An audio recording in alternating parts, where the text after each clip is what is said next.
Pengawas sehat hari ini? Iya. Sehat ya? Baik, agenda kita persidangan ini mendengarkan keterangan saksi. Dari penuntut apa saksi misalnya hari ini? Yang mulia, saksi sudah kami panggil secara patut melalui surat panggilan saksi. Namun, terima kasih. Ya.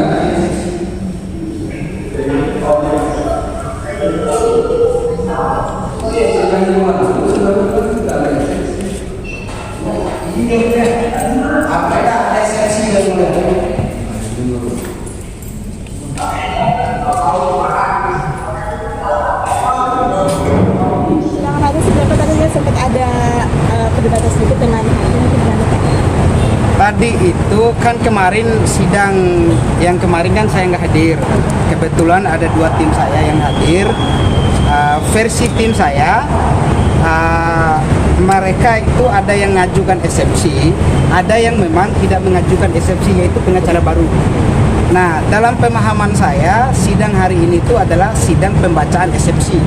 Nah, sidang pembacaan eksepsi itu adalah kita mau mencoba untuk memberikan pandangan bahwa dakwaan yang disampaikan oleh jaksa itu banyak hal yang banyak peristiwa hukum yang tidak terurai dalam dakwaannya. Makanya nanti saya akan sampaikan ke para wartawan kalau memang mau. Biar wartawan aja, karena tadi itu kan majelis hakim menganggap dalam berita acaranya itu sidang hari ini adalah pemeriksaan saksi dan faktanya saksinya juga belum bisa dihadirkan oleh jaksa, maka nanti saya akan sampaikan kepada kawan-kawan wartawan aja eksepsi saya itu seperti apa kalian dilihat dan dibandingin. Mungkin biar publik aja yang menilai.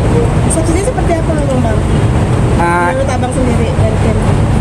Kalau menurut saya mencoba menguraikan fakta-fakta hukum yang tidak disampaikan pada surat dakwaan. Nah, poin-poinnya itu ada nanti saya kasih aja nanti. Mungkin bisa disebutkan aja Bang beberapa poin-poin yang salah satu poinnya itu yang pertama terkait dengan kan ada nilai total project yang ada 21 project ya, kerjasama antara saksi Fuji dengan terdakwa Batara, dan nilainya itu kan ada sekitar lebih kurang 1,5 miliar. Terus tiba-tiba dalam surat dakwaan itu menyimpulkan bahwa klien saya terdakwa Batara itu menggelapkan dana 1,3. Nah, kami mempertanyakan 1,3 itu cara hitungnya dari mana? Kan ini kan ada total 21 proyek. Nah, proyek yang mana yang digelapkan? Itu satu.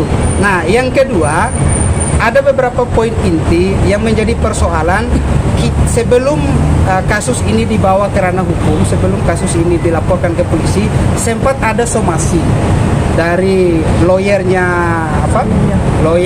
Fuji dan lawyer yang sebelumnya Batara itu kan menjawab kira-kira kerugian apa yang harus dipertanggungjawabkan, rinciannya bagaimana, dan tidak diuraikan.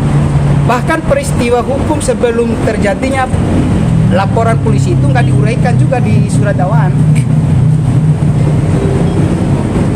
Apa lagi?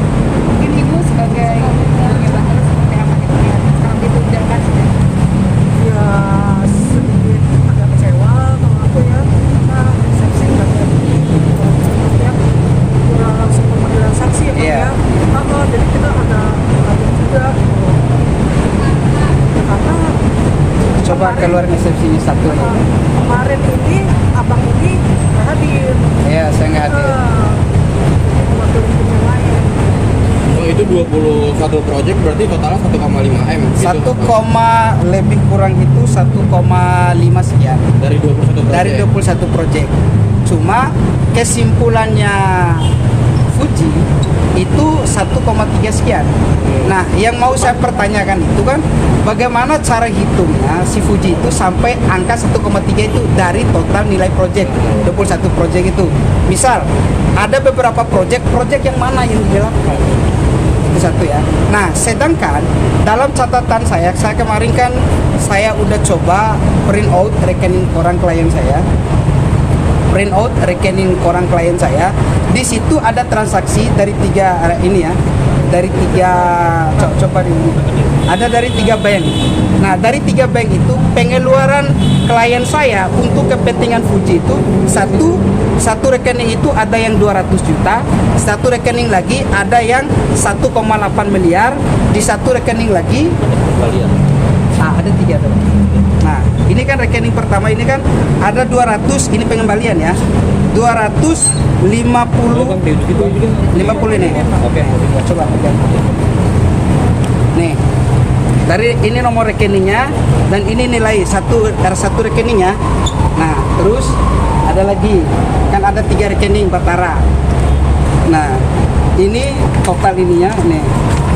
Di sini ada 1,8 miliar. 1,8 miliar. Nah, sama yang ini ada 800 juta sekian. Nah, maksud saya ini kan hubungan yang dibangun, hubungan hukum yang terjadi antara klien saya dengan saudari Fuji ini kan bermula dari hubungan perdata. Harusnya ini kan persoalan perdata antara klien saya dengan Fuji. Nah, yang membuat saya heran kenapa ini kasus diangkat di pidana. Sedangkan ini kasus perdata. Hubungan antara Batara sebagai manajer dan yang ini si Fuji. Nah, terus tiba-tiba ada penggelapan dan satu peristiwa rumusan dakwaan juga itu ada 2 pasal. Yang satu itu pasal penggelapan dalam jabatan, yang satu lagi pasal penggelapan biasa. Nah, sedangkan kita ini kan hanya minta kepada saudari Fuji itu uraikan secara tegas terang di mana uang yang Batara gelapkan itu. Sampai sekarang nggak ada kejelasannya. Bisa dilihat di surat dakwaan, mana surat dakwaan. Bang, tapi ada bukti bahwa Batara itu menggelapkan uang senilai 1,3 M itunya ada bukti itu. Sampai sekarang Fuji tidak menjelaskan. Bukti itu kan dia harus menguraikan kalau Batara itu melakukan penggelapan. Seperti yang saya sampaikan tadi. Dari total 21 proyek, nilainya itu 1,5 miliar. Nah, tiba-tiba disimpulkan ada 1,3 yang digelapkan oleh Batara. Nah, saya cek dong rekening korannya Batara tadi. Ternyata ada pengembalian jauh dari 1,3 Pak. Ada satu tadi ada 1,8 miliar, satu lagi ada 800, satu lagi ada 200. Nah, yang menjadi pertanyaan kita ini apa proyek yang mana yang digelapkan itu? Sampai sekarang nggak ada uraian yang tegas.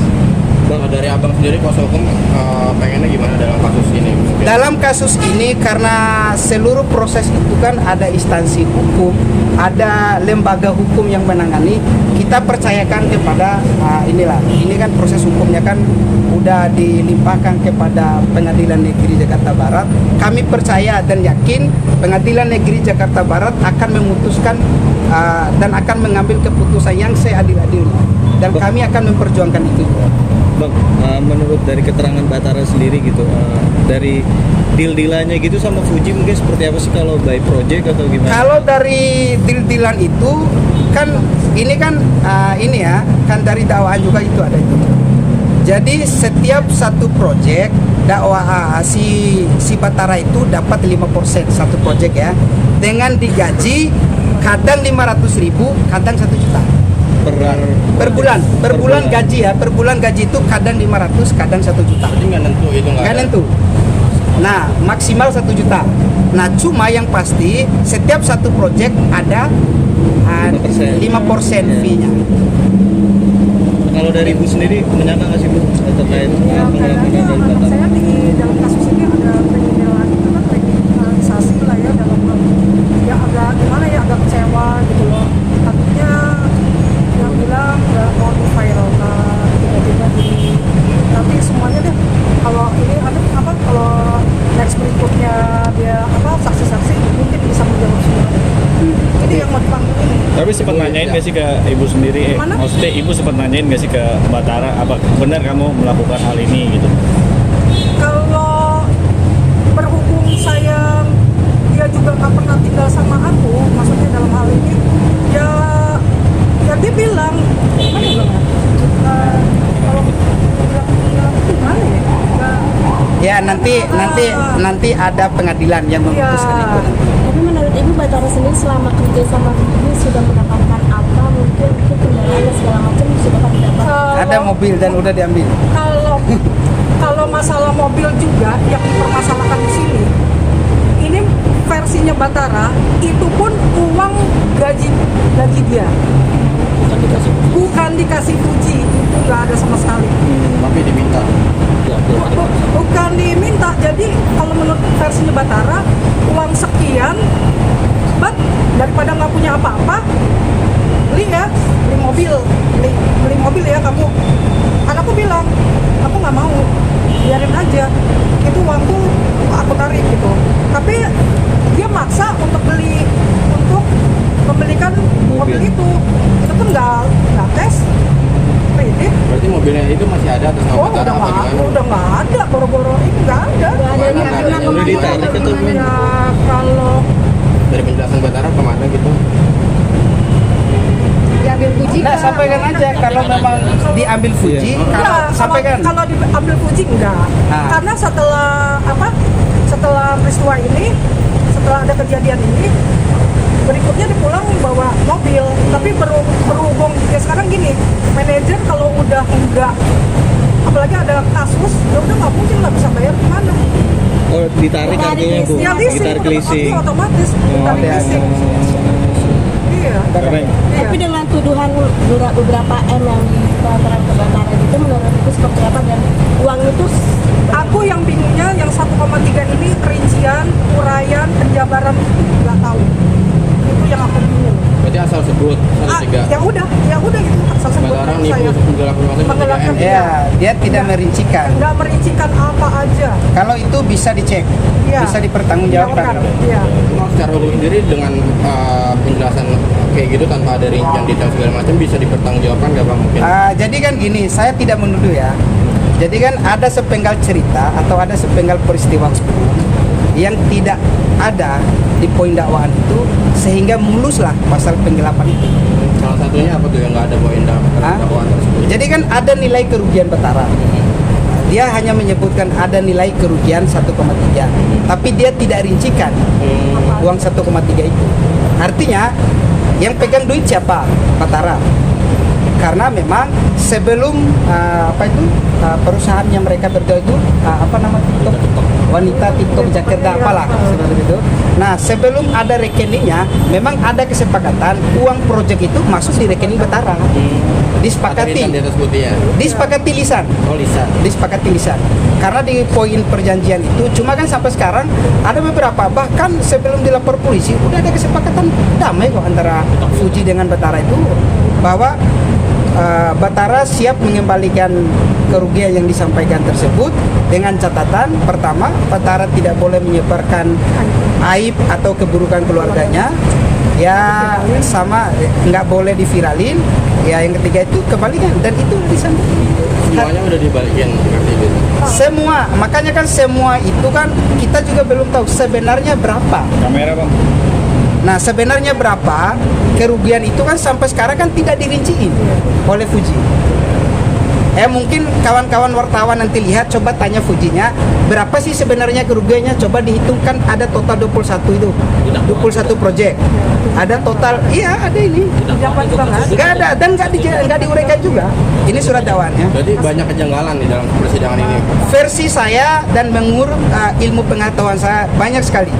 Mulai dari lokus, mulai dari tempat kejadian, semua itu jaga.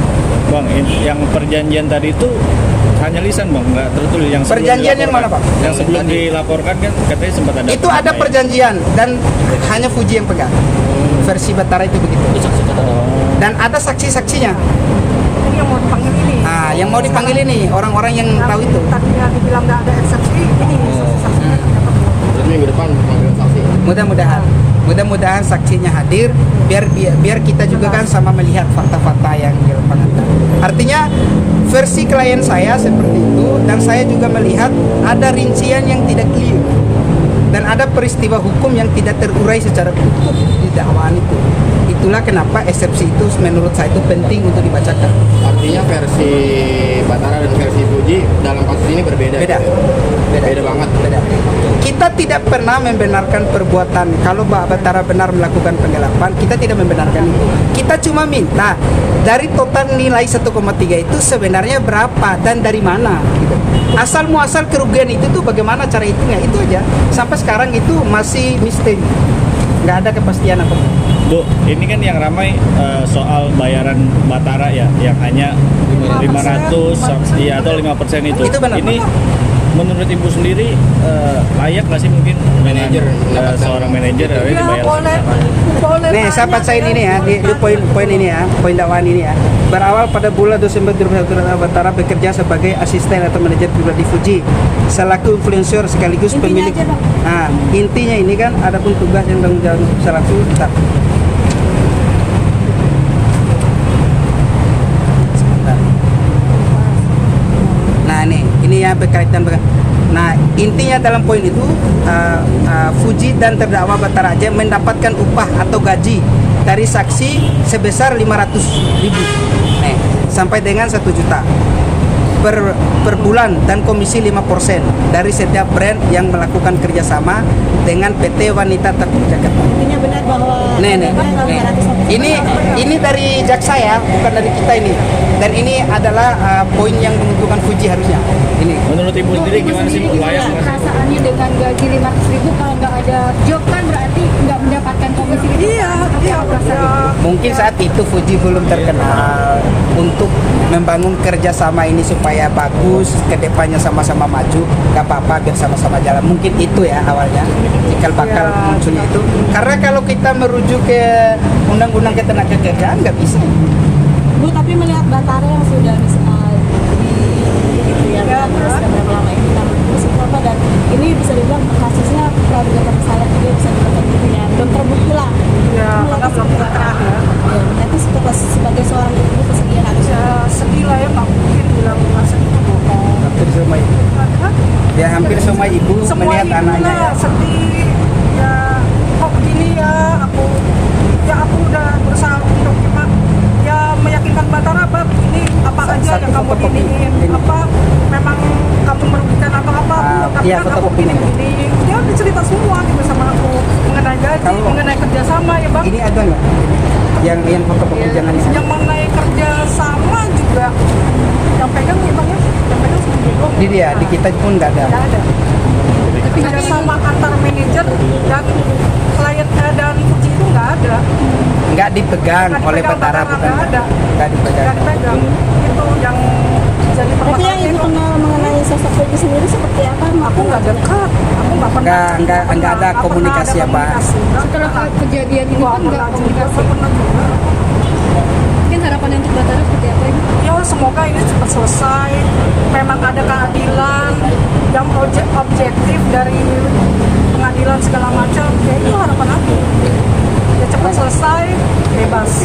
Oke, dan Oh, iya. terakhir Bang, ini kan tadi Bang,